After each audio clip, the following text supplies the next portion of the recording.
Part 1, we are looking at intuition and education, and this is about the importance of intuition. Einstein, the intuitive mind is a sacred gift, and the rational mind is a faithful servant. We have created a society that honors the servant and has forgotten the gift.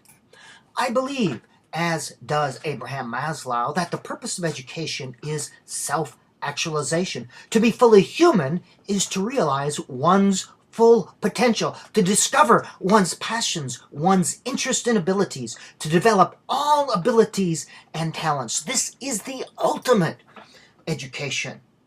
To be fully human, we cannot become fully human if we do not first recognize that which makes us so, which is our emotions, imagination, intuition, ideals, values, and creativity.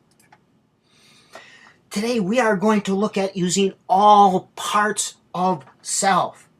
Modern society, and by extension our modern schools, have come to worship knowledge and logic. These are seen as the only two human traits to be of worth. We use them to act upon the world. Only these, we say, are of worth developing in our schools. These are the only ways to come to know, to solve problems. Other ways of knowing are seen as inferior. The only way to solve problems is by using logic and knowledge. Just an emotional response, we say, that's seen as inferior. In a sense, schools are trying to create human computers. A computer retrieves relevant knowledge, identifies past solutions or strategies, and then uses logic and reasoning, if-then, to evaluate knowledge, apply knowledge, determine the effects of various alternatives, and extend, modify, or reapply ideas. This is what we try to make our students, our human students, do. However, I say unto you, logic and knowledge are necessary but not sufficient. There are many dimensions of the human experience. Using only these two seems rather limiting. Modern education perpetuates the myth of the two-dimensional human. To be well balanced in our knowing and in our decision making, we need to use all four ways of knowing. Emotion and intuition.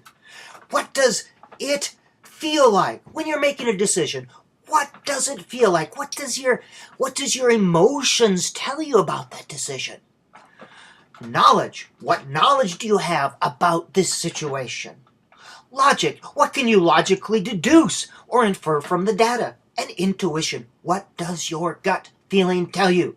When coming to know the world and coming to make decisions, all four of these dimensions should be utilized if you're looking at well-balanced decisions. And again, when we say, oh, it was just an emotional decision, well, I think we need to use more emotions in our decision-making. I guarantee you, if more emotions were used in some political decisions, we'd have far less pollution, far less wars, and death and poverty.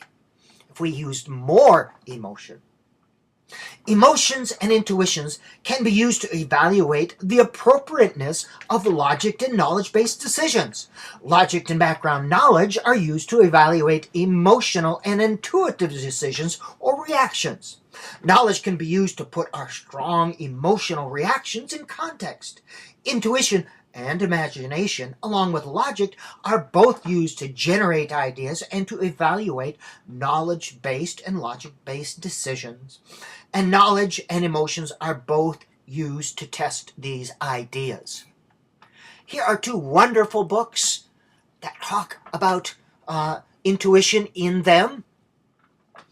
So, as we said, intuition and emotion enhances rational knowing. Intuition is this sudden knowing apart from logic. Intuition is the ability to make the leap from the known or predictable to something totally new. It's the ability to realign known information or see facts in a totally new way. All brain functions. Intuition seems to draw from all other brain functions. Thinking, feeling, and sensing releases our intuition.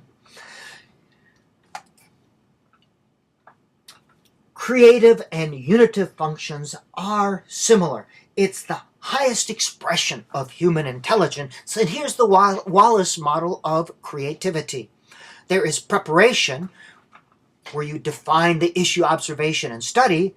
Incubation, you lay aside the issue for a time and let your unconscious mind bubble.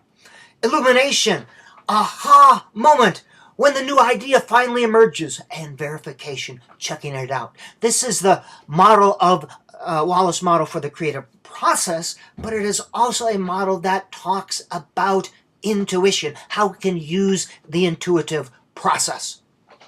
This is the end of part 1. We'll be looking at defining and using intuition next.